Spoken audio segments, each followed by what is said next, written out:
เพื่อนๆทุกคนเนาะวันนี้ก็ได้ขึ้นมาจอบนกกินนกไม้อยู่ทึงภูก็เดี๋ยวติดตามเบิ่งกันเด้อว่าสิหมานหรือบ่เนาะมันก็ขึ้นมา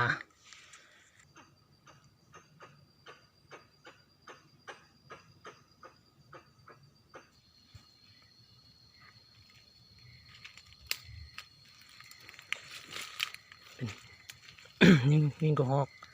เป็นกระหอกขาวเลยทุกคนพวกเคยเห็นด้วยกันหาก็ได้ด้วยกันนั่น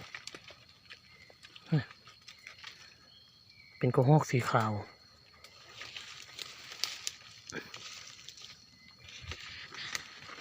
โอ้หกเท่านี้ไปจังได๋บัดเนี่ยโอ้ใหญ่ขนาดเลยแต่ว่าเป็นกระหอกสีขาวทุกคนเคยเห็นอยู่มันเป็นกระหอกหมดเลยเนี่ยแต่ว่าคือกระหอกก็จะเป็นสีขาวก็ยิ่งกระหอกได้ตัวหนึ่งนะทุกคนเนาะเป็นกระหอกขาวก็เฝ้าเบิ่งอีกจักหน่อยเนาะเถื่อมันมาอีกมันบอลอยู่บ่มีบอลให้อยู่ปานใดมันสั้นแห้งอยู่บอลนี่ทั้งมันสั้นแล้วก็มันหกพร้อมอยู่ต้องอยู่ไกลแห้งเลยยิงตกก็ไปเก็บอีกเป็น10 นาทีเพื่อ เพื่อออกมาได้หกขนาดติดตามมาดูกันเด้อทุกคนเด้อ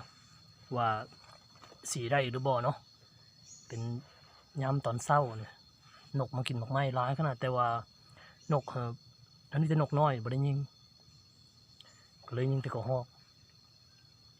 แต่ว่าเมื่อนี้ได้แปลกแห้งได้กระหอกตัวสีขาวซึ่งบ่เคยได้เลยได้ตัวสีขาวได้ตัวสีแดงเดี๋ยวติดตามมาดูกันเด้อทุกคนเด้อว่าสิได้หรือบ่เนาะก็เมื่อนี้ก็ถือว่าเป็นเช้าที่3ได้ขึ้นมาเนี่ย3 มื้อขึ้นมาแต่ว่าบ่ได้ถ่ายให้ทุกคนเบิ่งเนาะเดี๋ยววันนี้ติดตามน้องกันเบิ่งว่าสิได้จักโตก็ได้เพิ่มมาอีกตัวหนึ่งเนาะเป็นกระหอกเนี่ยได้เพิ่มมาอีกตัวหนึ่ง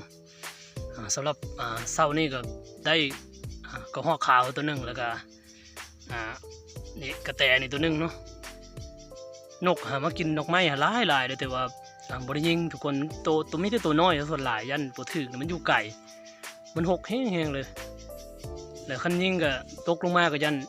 เข้าไปหาเอาจะบุเห็นนี่มันหกแห้งเลยก็สำหรับเช้านี่ก็คือสิพอสำนี้เนาะสิได้ลงแล้วบัดเนี่ยเริ่มแดดแล้วก็สำหรับคลิปนี้ก็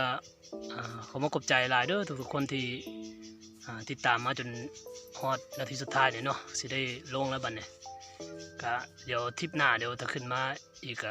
สีถ่ายทุกคนเบิ่งอีกเนาะก็เป็นทริปเกี่ยวกับการขึ้นป่าขึ้นเขาเนาะหากินแบบบ้านๆเนาะหากินตามธรรมชาติก็ถ้าผู้ใดมักคลิปนี้ก็อย่าลืมกดไลค์กดแชร์แล้วก็กดติดตามเด้อทุกคนเด้อเพื่อเป็นกำลังใจให้ข้าพเจ้าได้เฮ็ดคลิปต่อ